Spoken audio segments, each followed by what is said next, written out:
आजच्या आपल्या या छोटी घरी बैठकीत मला वाटतं 12-12:30 मी केदार सरांना मांडवकर साहेबांना सांगितलं एक आपण जवळच्या लोकांची एक छोटीशी बैठक लावून दोघं गेले अनेक दिवस माझ्या डोक्यामध्ये काहीतरी विचार येत आहेत, ज्या पद्धतीने अनेक वक्त्यांनी मांडलं त्या पद्धतीने माझ्याही डोक्यात विचार येत आहेत आणि आपल्याशी थोडी चर्चा करावी, आपल्यातील विचार घ्यावे आणि थोडं मलाही बोलावं की मला बोललं म्हणजे मन हलकं होऊन जाईल कुठल्याही गोष्टीचा निर्णय घेताना. त्यामुळे आजची शॉर्ट नोटीस वरती चर्चा करण्यासाठी आपण सर्वजण आलात. दादा तर स्वतःच्या घरी पूजा असून सुद्धा इथे उपस्थित राहिले, अनेक भगिनी आलेले आहेत, बांधव आलेले आहेत, वडीलधारी आई बाबाच्या वयाचे सर्व आलेले आहेत.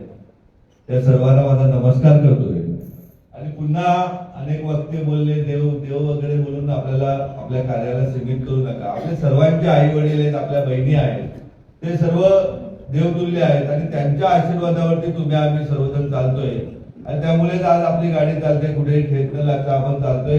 त्याच्या मागे कारण आहे का आपण सर्वजण एका विचाराने, एका चांगल्या विचाराने आपल्या आई वडिलांच्या सर्वांच्या आशीर्वादाने आपण चालतोय आणि त्यामुळे उद्या मलाच नाही मंचावर बसलेला कोणी असू दे, कुठलाही कार्यकर्ता असू दे, कोणालाही देवाची भूमिका देऊ नका. आपण आपल्या प्रत्येकाच्या हृदयामध्ये देव आहे. रोज सकाळी आपण त्याच्याशी बोलायचं, एक 5 मिनिटं 2 मिनिटं बोलायचं का बाबा मला आजच्या दिवसाची दिशा दे. तो देव नक्कीच कालचे जे वाईट घटना आहेत ते कुठेतरी बाजूला ठेवून चांगले विचार देईल, याबाबत माझा पूर्ण विश्वास आहे. आज पहिल्यांदा सकाळीच आम्हाला हॉस्पिटलचं अचानक चेकिंग करायची होती की नक्की आमच्या अपरोक्ष कर्मचारी काय करतात, कोण कधी येते, स्वच्छता कशी आहे, आपल्या पेशंट लोकांना सेवा कशा दिल्या जातात. अगदी केदारनाही झोप उडली असेल का मांडवकरांची झोप उडली असेल का इथे आमच्या सगळ्या प्रमुख लोकांची झोप उडली का त्यांनी दिलेला रिपोर्टही आम्ही प्रत्यक्षात चेक करून बघितलं का खरोखरच काल इतके पेशंट होते का, परवा इतक्या लोकांच्या सोनोग्राफी काढल्या का, सिटी स्कॅन काढल्या का, ब्लड टेस्ट केलं का, या सगळ्या गोष्टींची शहानिशा केली. कारण आमची चर्चाही झाली काही स्टाफ बरोबर. हे रुग्णालय हे समाजासाठी आहे, हे समाजातील गोरगरिबांसाठी, इथल्या आपल्या तुमच्या आमच्यासाठी नाही तर त्यांना सेवा देण्यासाठी कधीतरी क्रॉस व्हेरिफिकेशन करणे गरजेचं आहे. त्यामुळे तुमच्यावर विश्वास नाही किंवा केदारजींवर विश्वास नाही म्हणून आलो असं नाही, पण कधीतरी अशा अचानक तपासणी करणे गरजेची आहे. त्यासाठी तपासणी केलेली आणि अशीच सेवा तुम्ही आपण सर्वांनी द्यायची हे त्यांना सांगण्यात आलं. तिथे पहिली गोष्ट राजकारणाचा बऱ्याच लोकांनी विषय म्हणला. तुमच्याकडचं राजकारण हे खूप कठीण विषय आहे. तर मागच्या रत्नागिरी नगरपालिकेची निवडणूक बघितली, एक चांगला कार्यकर्ता माझ्यासारखा त्याला पक्षामध्ये घेतलं, तो दुसऱ्या पक्षामध्ये जात होता. ऐन वेळेला त्याच्या मुलाला नगरपालिकेला तिकीट द्यायचं झालं तर ते मित्र पक्षाला तिकीट देऊन वाटलं गेलं. तुमची आमची इच्छा आहे, मी स्वतः जिल्हा परिषद अपक्ष लढवलेली आहे आणि मला विश्वास आहे की उद्याला समजा 21 तारखेला निकालानंतर 22ला मी राजकारण सोडलं तरी सुद्धा आपल्या सर्वांच्या मध्ये इतकी ताकद आहे की सगळे पक्ष जरी एकत्र झाले आणि आपण इंडिपेंडंट जिजाऊच्या नावाने मांडवकरांना लढवलं तरी सर्व पक्ष मिळून तेवढी मते म्हणजे त्याचा उत्तम नेता आपल्याला मिळेल. कारण मी रत्नागिरीच्या एका नेत्याबाबत झालं ते उद्या मांडवकरांबाबत घडण्याची दाट शक्यता आहे. कारण लोक बोलतात आणि करतात.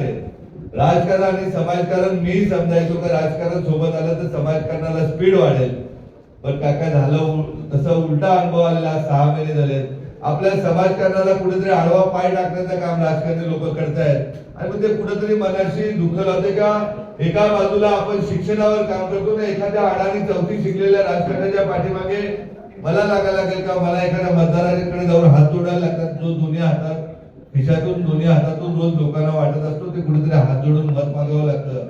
ही गोष्ट मनाशी खूप दुःखदायक असते, क्लेशदायक असते आणि गेले 10-15 दिवस तर मी 2 तारखेपासून याच गोष्टीवर विचार करतो आणि याची विचाराची सांगता आज आपल्याकडे करतो. कारण उद्याचा दिवस आहे, परवा जे राहिलेल्या लोकांचं मतदान होणार आहे 23 आणि 21ला काउंटिंग आहे आणि 22ला बहुतेक माझा निर्णय काहीतरी होईल.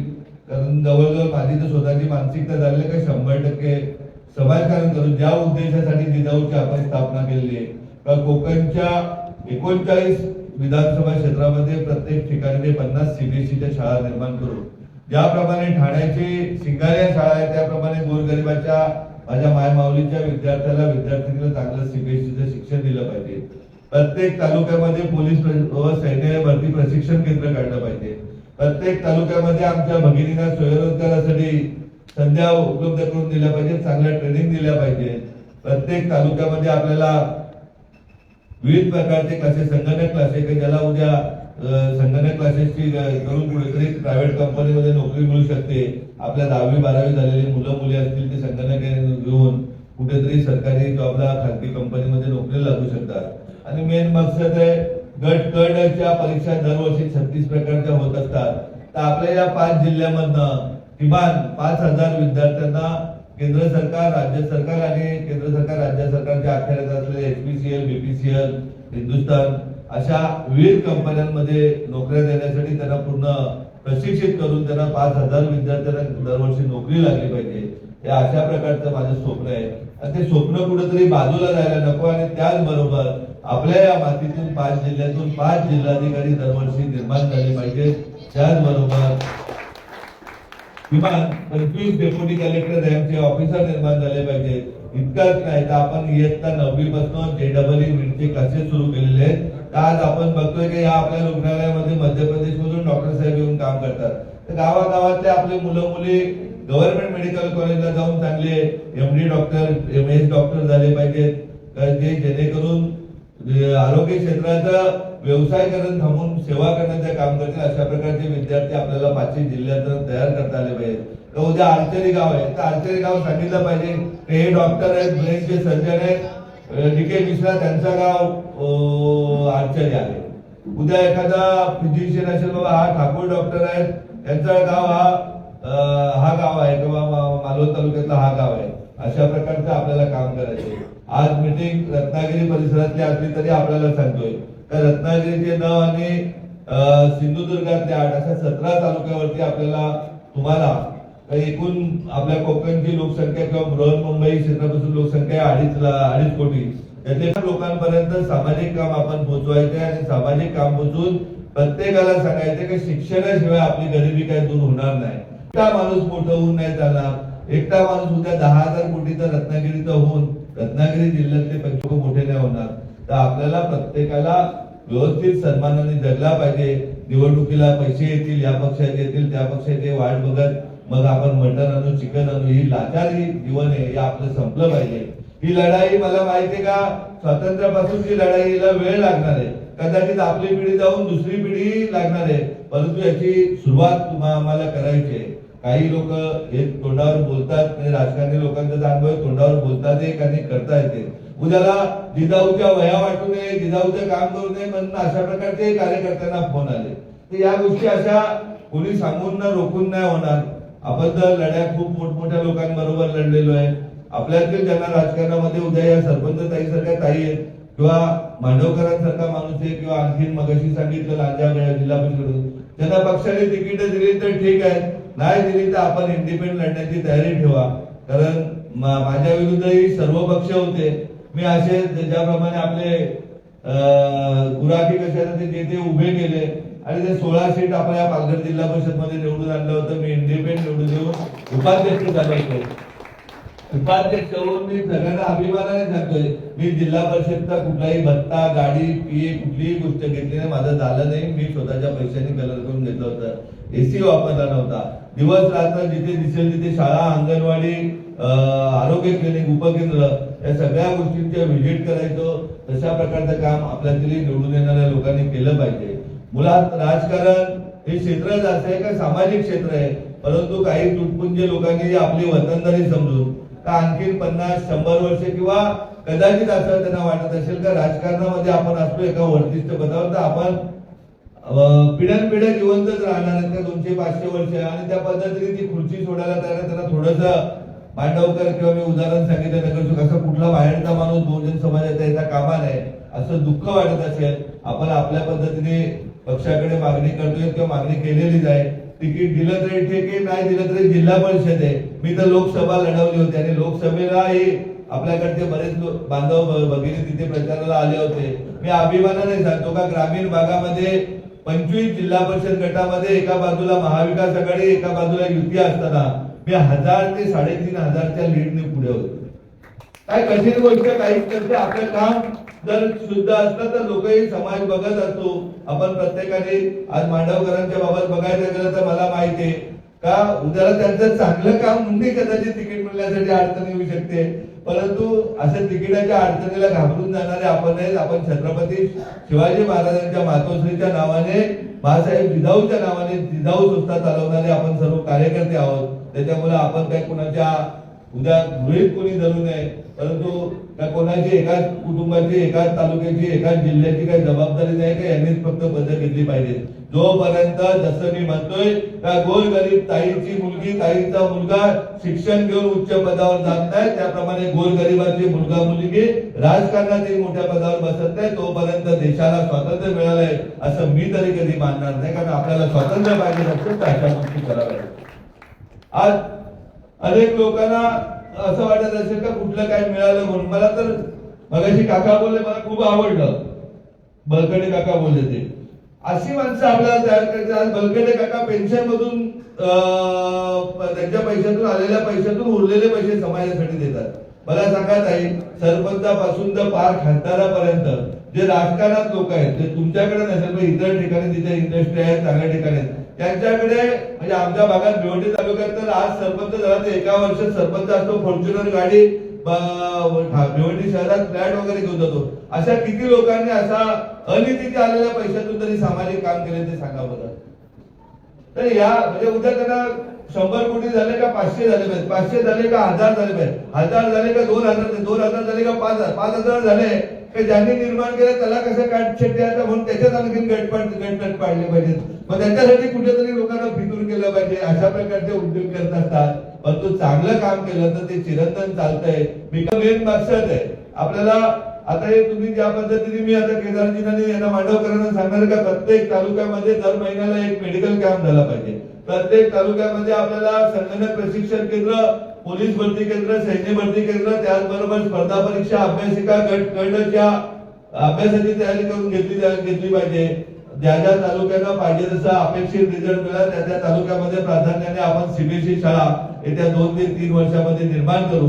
ज्याप्रमाणे तुम्हाला वीर सावरकर रंगायतर मध्ये सांगितलं होतं का येत्या काही काळामध्ये रुग्णालय देऊ, आणि 6 महिन्यातच आपल्याला रुग्णालय दिलं. तुम्ही तुमच्या पद्धतीने एक बाजूला दुसरा हात द्या आणि कामाला लागा.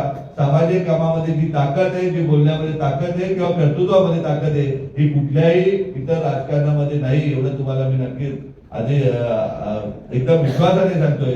त्या विश्वासाने तुम्ही आम्ही काम करतो. आता ही जी गोष्ट गोरगरिबावर जेव्हा कोण अन्याय करेल तेव्हा मला कुठलीही प्रतिष्ठा माझ्याकडे नाहीये का जी उद्या सामान्य माणसासाठी उपयोगाला लागण्यासाठी मी माझे कपडे सांभाळेल, याच्यातला मी नेता नाहीये. मी अगदी अधिकाराने सांगितलं किंवा आज सकाळी एका नेत्याशी बोलताना मांडवकर साहेब बाहेर ऐकलं, मी एवढंच सांगितलं का महाराष्ट्रात असे किती माणसे असतील का ज्यांनी उद्याला, ज्याच्याकडे तुमच्याच बांधवाकडे उद्या बारामतीचे मुली शिक्षण घेत आहेत, सिंधुदुर्गातील मुलं शिक्षण घेत आहेत, थोडा रत्नागिरीमध्ये आपल्याला आम्हाला जनजागृती करावी लागणार आहे. चांगल्या हुशार विद्यार्थ्यांनी प्रवेश केला होता, परंतु आपण कुठेतरी कमी पडतोय त्यांना, त्यांच्या पालकांना समजवायला. आज IIT चे टीचर आपण आणलेले तर नीटच्या आणि जेई साठी पुढच्या वर्षीच्या जेई नीटच्या रिझल्ट मध्ये कमीत कमी 25 विद्यार्थी तरी आपले गव्हर्नमेंट मेडिकल कॉलेजला जातील अशा प्रकारची व्यवस्था आपण केलेली आहे. ब्रेन लायब्ररी आणलेले, विविध प्रकारच्या गोष्टी IIT ला विद्यार्थी कसे जातील यासाठी JEE चे क्लासेस दिवस रात्र सुरू आहेत. तर त्यासाठी विद्यार्थ्यांना आता तुमचे 4-5 वर्ष तुमच्याकडे व्यवस्था होईपर्यंत तरी धडपडीला पाठवा, कारण आपले विद्यार्थी शिकल्याशिवाय कधीही ही गरिबी आपली दूर जाणार नाही. आणि घराघरामध्ये आपल्याला आपलं काम जे जिजाऊचे शाश्वत काम आहे. तुम्हाला काय पैसे देऊन इथे आणलंय का, गाड्या पाठवून आणलंय का, असं कुठल्याही आज पक्षामध्ये ताकद नाही का विदाऊट पैशाने लोक यायची. परवाच्या आपल्या मेडिकल हॉस्पिटलचं उद्घाटन असेल का काल परवाच्या सिटी स्कॅनचं उद्घाटन असेल, कोणाला काय पैसे देऊन कधी केदार सरांनी मांडवकरांनी आणले का? ही ताकद आहे समाजाची का तुम्ही आम्ही प्रत्येक जण विचाराने जुळतोय. अशा वेळेस आपल्या आपल्यामध्ये कुणी फूट पाडण्याचा प्रयत्न करेल तर त्याकडे दुर्लक्ष करा. आपण सर्वजण एक समाज म्हणून एकत्र राहून जातीपाती पलीकडे, धर्मा पलीकडे आपल्याला काम करायचे. तुम्हाला सांगायला नवल वाटेल की ज्या भिवंडी शहरामध्ये 1,18,000 लाभार्थी माझे होते जिजाऊचे, की ज्यांना डायरेक्ट चष्म्यापासून तर कॅन्सरच्या ऑपरेशन पर्यंत आपण बरं केलं होतं. अनेक नवऱ्यांना सोडून दिलेल्या आमच्या भगिनी होत्या, त्या भगिनींना स्वयंरोजगार देऊन मग UP वरून त्यांचे नवरे परत येऊन त्यांच्याजवळ राहायला लागले होते. हे सगळं असताना कुठेतरी अज्ञान समाजाचा अज्ञान असल्यामुळे ऐन वेळेला मेसेज आला आणि त्या लोकांनी मतदान नाही केलं. परंतु आज अभिमानाने सांगतोय का दर आठवड्याला भिवंडी पश्चिमला एक मेडिकल कॅम्प होतो, पूर्वला एक मेडिकल कॅम्प होतो. 5-5 महिला भगिनींना स्वयंरोजगार केंद्र आपण सुरू केलेले, 1ली ते 12वीच्या विद्यार्थ्यांसाठी फ्री कोचिंग क्लासेस केलेले. कारण जे केलं ते अज्ञानाने किंवा माहोलचा भाग होता. त्या माहोलमध्ये लोकांनी तुमच्या हातून चूक झाली. परंतु प्रत्येक वेळेस माणूस काय चुकणार नाही. जसं बोलतात ना, सापाने आपले साधूने साधूचं काम करायचं, विंचवाने विंचवाचं काम करायचं, परंतु साधूने कधी विंचवाचं काम करायला जाऊ नये. त्याप्रमाणे तुम्ही आम्ही एक चांगलं काम करूया. आपल्याला इथं जिल्हा परिषद नंतर जिथे जिथे गावपाड्यावर जिथे जिथे लोकांची डिमांड असेल तिथे तिथे जिजाऊच्या शाखा जोडून, ज्याप्रमाणे मगाशी सांगितलं साहिलने का राजापूरची लोक आली का पहिले त्यांना प्रायोरिटी दिलं जातं, त्याप्रमाणे ज्या ज्या शाखेतून शाखा पदाधिकाऱ्यांकडनं माणसं येतील, पेशंट येतील, त्या पेशंटला तात्काळ व्यवस्था करण्यात येईल अशा प्रकारची व्यवस्था आपण करूया. जर या जिल्ह्याने व्यवस्थितपणे आरोग्याबाबत काम आपल्याला व्यवस्थित केलं, शिक्षणाबाबत व्यवस्थित सर्व कार्यकर्ते कामाला लागले, तर सिंधुदुर्ग असू दे किंवा चिपळूण किंवा बाजूचा पोलादपूर तिथे कुठेतरी आपण आणखीन एक दोन रुग्णालय आपल्याला करायची, ती दोन्ही रुग्णालय हे काही काळामध्ये आपण करू आणि आपल्याला आपल्या समाज बांधवांना येणाऱ्या प्रत्येक गरीबाला उत्तम प्रकारच्या आरोग्य सुविधा उपलब्ध करून देण्याचं काम तुमचं आमचं आहे. आणि प्रत्येक आपल्याकडे तर उदाहरण तुम्हाला काल परवा पण मी नवी मुंबईमध्ये एका मेळाव्यामध्ये सांगितलं की जिच्या पोटामध्ये 2.5 महिन्याचं बाळ असताना पती जातात ते लोकांची धुनी करणारी मोहिनी बारवाल सारखी तरुणी जर आपल्या जिजाऊच्या अकॅडमी देते, तिला अभ्यास करण्याचे आपण 15,000 रुपये देतो. आणि आज ती अभिमानाने सांगतो की मुंबई महानगरपालिकेमध्ये 800 जागांची भरती होती, त्यामध्ये 109 विद्यार्थी लागले, त्यामध्ये ती मोहिनी बारवाली लागली. किंवा कोल्हापूर आलेले स्वप्नील माने सारखे तरुण जे उद्या लहानपणी आई गेली होती, इंजिनिअरिंगचं शिक्षण घेत असताना वडील गेले आणि त्या स्वप्नील मानेना UPSC क्रॅक करायची होती, तर त्या स्वप्नील मानेना पूर्ण व्यासपीठ निर्माण करून देण्याचं काम आपल्या जिजाऊने केले. आणि मागच्या फिरला मी इथे आलो, मला वाटतं सिटी स्कॅनच्या उद्घाटन दिवशी आदल्या दिवशी स्वप्नील मानेंच्या लग्नाला जाऊन आलो. आज ते IPS झाले, त्यांची विशेष IPS होते. हे 2 जिल्ह्याचं पोलीस दल सांभाळण्याची ताकद त्या 2 विद्यार्थ्यांमध्ये आली. अशा प्रकारची ताकद आपल्याला गावागावात घराघरात तालुक्यात निर्माण करायची का चांगले विद्यार्थी मग खेळात असतील, शिक्षणात असतील, स्पर्धा परीक्षा मार्फत असतील, एक चांगले सामाजिक कार्यकर्ते तुमच्या आमच्यासारखे बनण्याचा असेल तरी आपण प्रत्येक जण प्रयत्न करूया. अपेक्षाच असते का 8 तास कुटुंबासाठी काम करा, परंतु 4 तास समाजासाठी प्रत्येकाने काम केलं तर मला वाटतं एक दिवस असा येईल. आपण बघितलेले कोकणामध्ये 2 नेते का उद्या कितीही मोठ्या पदावर होते तरी जेव्हा सामान्य माणसं एकत्र आल्यानंतर त्यांनाही घरी बसवण्यात आलं होतं आणि पैसे काय कामाचे नसतात. आपण बघितले धीरूभाई अंबानीकडे इतका पैसा होता परंतु त्यालाही मृत्यू थांबवता आला नाही. त्याप्रमाणे आपण चांगलं काम करूया का ज्याप्रमाणे छत्रपती शिवाजी महाराज बाबासाहेब आंबेडकर यांच्या विचाराने सर्वांना सोबत घेऊन एकत्रित काम करूया. 21 तारखेनंतर 22 तारखेला काय निर्णय होईल तोही आपल्याला कळवते किंवा उद्या 31 डिसेंबरला रात्री कळवण्यात येईल 9 वर्षाच्या वेळेस. परंतु याचा अर्थ राजकारण सोडलं म्हणजे आपण उपाशी नाही होणार. 2008 पासून आपण राजकारणाविरहितच काम करत होतो आणि त्याच्यातून उलटी काम करण्याची एक दिशा होती. राजकारणात गेल्यानंतर काय झालं का आपल्याला जंगलातला वाघ जर शेळ्यांमध्ये सोडल्यानंतर त्याला शेळ्यांसारखा वागावं लागतं, अशा कुठेतरी मर्यादा येतात आणि यांचंही कुटील राजकारण का उद्या मी परत सांगतोय का मांडवकरांकडे शैक्षणिक पात्रता आहे, त्यांचा समाज आहे, त्यांचं काम आहे, तिथल्या सगळ्या कार्यकर्त्यांचं काम आहे. पण मांडवकर आले तर मग पुढे काहीतरी अडचण येईल म्हणून त्यांना तिकीट नाकारण्याची शक्यता 100% हे तुम्हाला मी सांगतोय. परंतु असं कोणी तिकीट नाकारलं म्हणून हतबल होऊ नका. तुमची आमची इच्छा सर्वांची आहे तर मांडवकर जिल्हा परिषदेला जातील अशा प्रकारची व्यवस्था आपण त्याचबरोबर कोणाला पंचायत समितीला कोणाला इतर लोकांनाही निवडणुकीला उभं राहायचं तर काय कठीण गोष्ट नाहीये. आजही राजकारणामध्ये या सरपंच ताईंसारखे खूप चांगले लोकही आहेत. त्या चांगल्या लोकांना खालच्या पदाधिकाऱ्यांना सोबत घेऊन त्यांना विश्वासात घेऊन त्या पद्धतीने प्रत्येकाने निवडणुकीची तयारी करावी एवढंच आपल्याला मी बोलतोय आणि थांबतोय. जय हिंद, जय महाराष्ट्र.